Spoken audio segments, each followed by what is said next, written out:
Welcome back to Fantasy Forever Revisions. In the last part, we introduced and got the whole party. Now we're going into our first dungeon. One of the things I want to say right off the bat is when making these RPGs, I always want to make my maps better. Like, this game basically grasped the basics of making a map and doing very generic things, and they are a little compressed and small. But already, with working on Order of the Moon, it's a significant leap in just content and size and length of the dungeons. And I say dungeons because I do have that kind of Paper Mario slash Legend of Zelda mindset of basing the creation of my game and the progress of the game based on the dungeons and areas you complete and the bosses you beat. That's basically my mindset with RPGs, and you can experiment more with RPGs. You don't always have to have bosses in dungeons and stuff like that. You can put them in towns and on the overworld and random stuff like that. But when it comes to before I even create the game, I create like an outline, like I call the skeleton of the game basically. And in that skeleton I put all of the dungeons that I'm going to map out in the area and the story elements, and I kind of sprinkle them throughout, and I make the dungeons connect as much as possible with the story to keep the pacing well. That's basically how I map out games when I create them. And there's really not too much grinding in this game. Like, so long as you encounter all the enemies you go on, you'll be fine for the most part. I kind of disguise grinding as the Colosseum, because it's a huge optional side quest that gives you a lot of goodies and a lot of XP and a lot of gold. So that's kind of like where most of the grinding is. So the game is easier if you do the cups. The game is fairly challenging if you ignore the cups. The only things that are like unfair are the optional bosses, and they're beatable by completing the cups. And one of the optional bosses are unlocked actually after you collect all the cups. So after you win all the cups, you actually fight the super boss of the game. So that's nice. And depending on what I'm talking about, if it's important or not, will determine if I'm going to cut out a lot of these random battles, because it's nice to show off new enemies and what they can do, but when you're fighting the same frickin' slimes over and over again, it does get a little tiring. So yeah, I will be sure to edit random encounters so you're not always seeing the same battles, unless I say something that is more or less interesting. And yeah, I am extremely shocked that this is all I'm fighting here. This is very weird. There are 4 different types of enemies, and all I seem to be fighting are slimes. I mean that's fine. The slimes are the easiest things, but it's not very interesting. And unless I do the Colosseums, which I will be doing in this walkthrough, there's a lot of enemies that you only see once. Alright, so we're about stocked up. I actually want Trixie to be at level 2 before I take on this mini-boss right here. But for some reason, I'm getting nothing but slimes. I don't know why. I swear there's more than just slimes in this dungeon. And like, slimes do not give you that much EXP. Come on. Give me something. Anything. Is it because of my iron pelvis?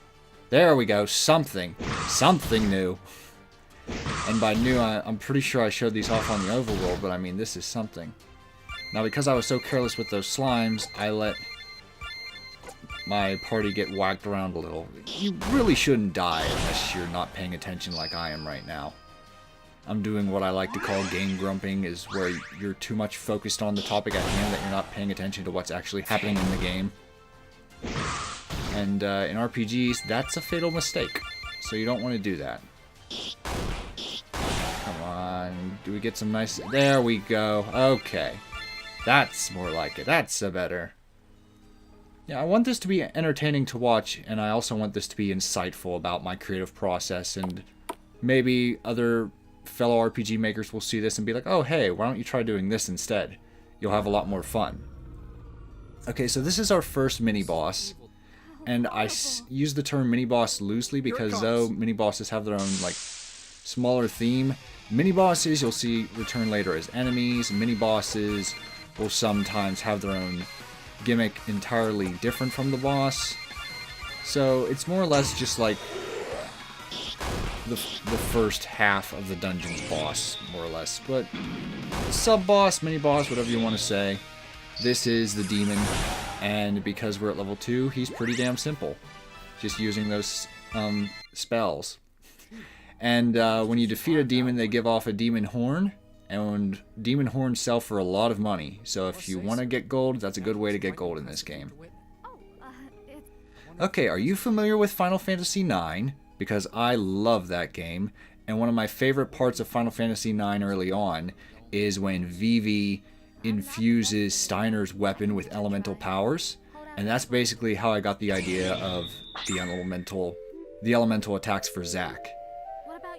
So there you go, there's a little Final Fantasy IX Easter egg there. Now there's a lot of references to movies that I love and video games that I play, that I sprinkle throughout my RPGs, but I do try to keep things as original as possible unless it's a fan game. Like, you'll see ideas that it's like, oh, this sounds familiar, but I try not to beat for beat copy the plot of another material. I did that more as a kid, but with the rewrites and the things that I've been doing, I really don't. Now, you want to take out the armored beetles with magic attacks because they have very high defense and they will actually stay more on the defensive than the offensive. Spiders, on the other hand, they like to poison you, so you also want to take them out, kill them with fire if possible. But poison the beetle, that way, or not. But you're supposed to poison the beetle, that way it'll slowly chip away, or magic attacks really work. I don't recommend standard attacks. You can, but it's just a slower process when taking on the beetle. See, he just raised his guard right there. Oh boy. Come on, kill it with fire. Yeah, this is the shrine to Mosswood. The tunnels was like a little stretch, and this is the actual shrine. Again, nothing too big. I think I only have 2 dungeons in this entire game that I say actually have a length of roughly a half hour. So most of this will be completed. Most of these dungeons will be Most of these dungeons will be completed in about a part or 2. So we're gonna take these little sections right here, and we're gonna fight another demon. If you know what you're doing, they shouldn't be much trouble. If you feel a little unsure, just cast barrier or poison the demon, and that should work just fine.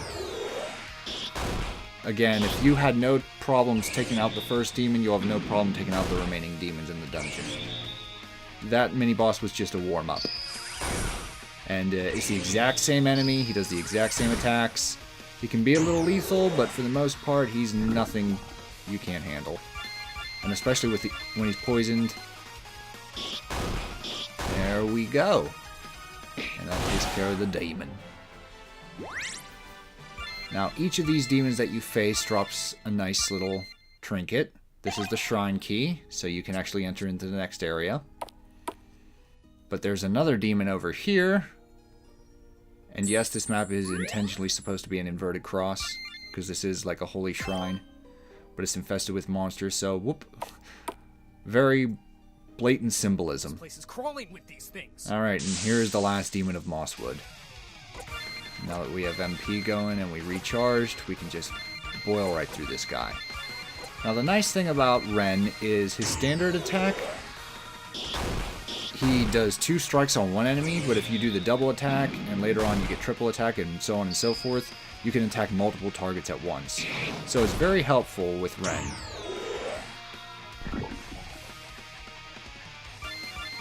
And that's 3 demons down. They actually have a spell called Fireball that hits everyone. And like, if you're not too careful and you don't have that much health, it can kill you. Okay, here we go. Some Scholar's Robes for Sarah. Equip those. And you lose your defense, but you get a better magical defense, so there's a trade-off here. I played a lot of Game Boy Advance RPGs to pretty much wrap my head around the basics with this game. and like how RPGs operate in general. And I'm looking at more and more RPGs to really get the mapping down pat instead of just playing around with the tool like I did here. And though it sounds interesting, the random auto dungeon generator I don't recommend. Like maybe for like a maze or two if you really want to make those, but nah. And this is a sad excuse of a puzzle. It's a very basic one. Just light these 3 crystals and you will be able to warp to the boss. Ah, here we go. Here's something fun to fight. Burrowers. They're very weak, but they usually fight in large groups, as you can see here. I'm getting a little bit of a slowdown, so hold on. Alright. Kill them with fire. Bow, bow, bow. Bow, bow, bow. Come on. Yeah, we can do scratching. Kill me 2 rats, if you please. Thank you kindly. Yeah, they really don't have that much defense, so it's basically just making sure their numbers don't outnumber you. Making sure you don't get overwhelmed. And because we got that bravery belt from earlier, Zack has an iron pelvis for the time being. So very few physical attacks are going to hurt him. But Zack doesn't have too good magical defense, so spells can still rip through him whether he has the bravery belt or not. Hey, buddy. Okay. Now we want to get to level 4 before we take on the boss. Alright, that's 1 crystal. Here comes crystal number 2. And a crystal number 3. There we go. Now before we head off to the boss, let's head right down here. There's a chest. Yeah, everyone's at good stats. Uh-oh. It's a mimic. Mimics are impervious to physical attacks, so always use spells. And for Ren doesn't really have that many good spells right now, so you can either use haste or use an item. Let's see, anyone have bad MP? No, they don't, so we're just going to use haste on Sarah. And you can also poison them. Poison works as well. But don't do any physical attacks, it won't work on a mimic. And mimics hit hard if you let them. So they're no cakewalk, but if you defeat a mimic, you will get a lot of gold. But very little EXP. So it's kind of a trade-off there. And mimics obviously are entirely optional. You open a chest and hey, it turns out to be a mimic. There aren't too many of them. Oh, I just did a physical attack. Don't do that. Let's give her even more of an HP. I think Scratch counts as a spell as well. I could be wrong.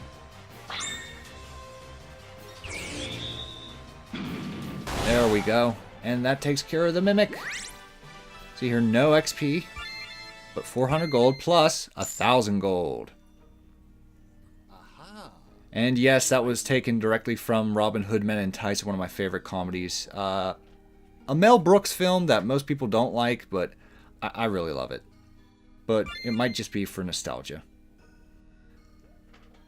And let's see, everybody's just about ready. Oh, what the hell. Let's have Sarah heal everyone, because we're about to take on our first boss. And I think we have enough time to do it, too. We're going to beat the boss, clear the dungeon, and call it apart. That sounds about right. What's this? And this basically hints at one of the later plot twists in the game. And I purposely didn't have voiceover because it's a very mysterious character. And I didn't want the voice to give it away. I can't make out the rest. It's written like a journal. Okay, and you're going to be seeing a lot more entries similar to that in future dungeons. But here we go, our first boss. This is the Poison Worm. Now, the Poison Worm is basically your first test that you basically got the basics of this RPG. What you can do is give everyone haste. Now, I wanted to be at level 4 because Poison Worm does some poison attacks, and that can be really annoying.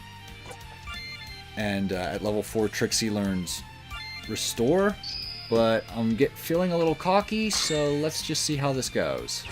Maybe I can survive, but if it goes bad, I'll try to get to level 4.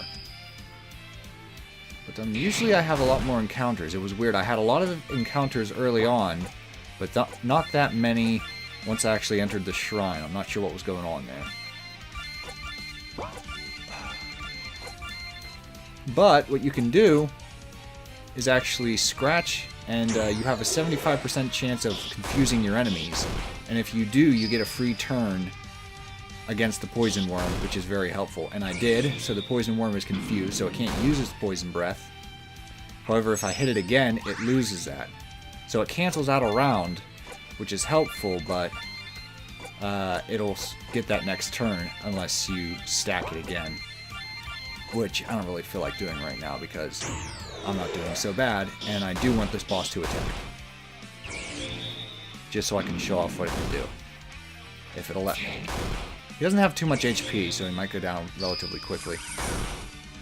Oh, here we go. He's doing Rock Shatter. Yeah, that really hurts, but it only hits one, so it's not as bad as Poison, because Poison hits everybody. So we're just going to do a regular attack. We're going to do a light heal on Trixie. Double attack. Well, double attack is just a waste of TP, because there's only one target, so just use your regular attack. And a regular attack here as well. Okay. But yeah, this is basically a main boss guarding one of the sacred runes. And, yeah, he's going to be using Rock Shatter a lot, I see. Which is fine because it's easy to manage. You just heal whoever it hits, and you'll be fine. He doesn't seem to be wanting to do Poison Spray, which I mean is fine. If you don't want to kick my ass and you don't want to show off how the boss can actually be a little tricky, that's fine. Like, maybe you're just being nice because I didn't let him restore. But there we go. We just took down the Poison Worm, and he didn't even use any of his poison attacks. So, yeah.